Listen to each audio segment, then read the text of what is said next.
Hi guys, good morning, good morning! So tayo ay magja-jogging ulit. At syempre, na sanayan natin guys, pagkagising natin, bago tayo pumasok sa trabaho, tayo ay magja-jogging muna para at least sa 24 hours na yon, sure natin na maganda ang ating pakiramdam at syempre, hindi tayo nag-worried para sa health dahil 4 days na lang guys at magpapakita na naman tayo sa ating doktor at syempre kailangan i-checkin ng ating lipid profile dahil tayo ay 3 months na. So now guys, actually 9 months na ako nagja-jogging, umiinom ng medicine. So yung unang medicine ko, unang check-up ko sa lipid profile ay sobrang taas talaga, as in mataas. So tapos guys, nung naka 3 months na ako, biglang bumaba siya. Actually, hindi pa naman mababa. At least bumaba talaga siya dahil sa aking pag-exercise, pagda-diet, at pag-inom ng mga medicine.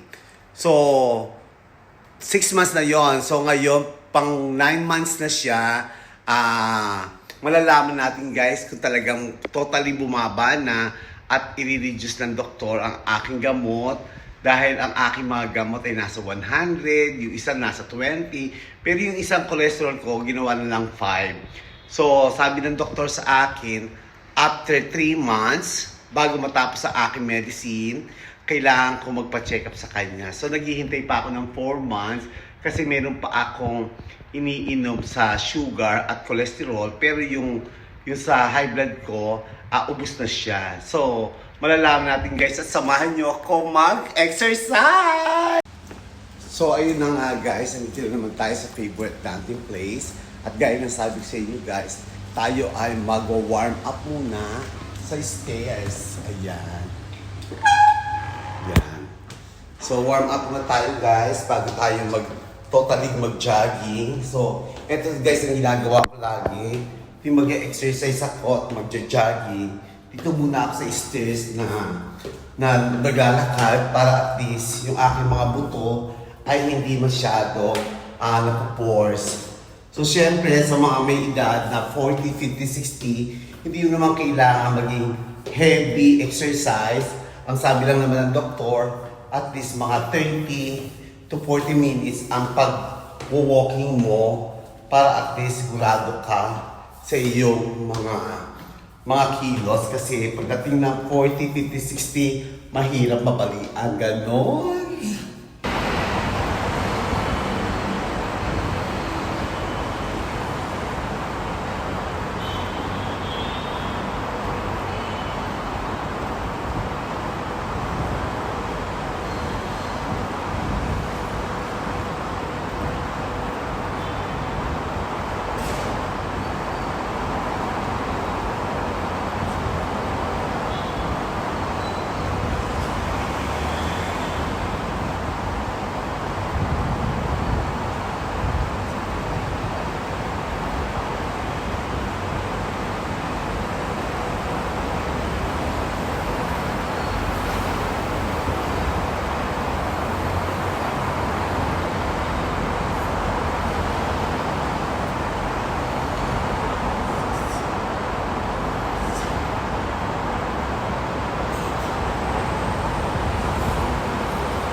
So, ayun na nga guys, bumaba na tayo sa stairs at nag-warm up na tayo.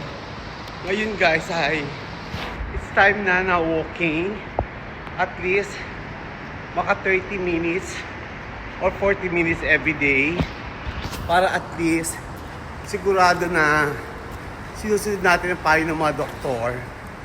So, nagtataka ang iba na sipag ko daw mag-exercise everyday kasi lagi ako nakikita nag-exercise, nag-walking. Siyempre guys, kung mahal mo ang iyong sarili at gusto mong tumagal sa mundong ito, gagawin mo lahat para tumagal ka nga naman. So kasi ang hirap kasi guys, no, kahit mahirap, masarap mabuhay. Kaya love, love, love!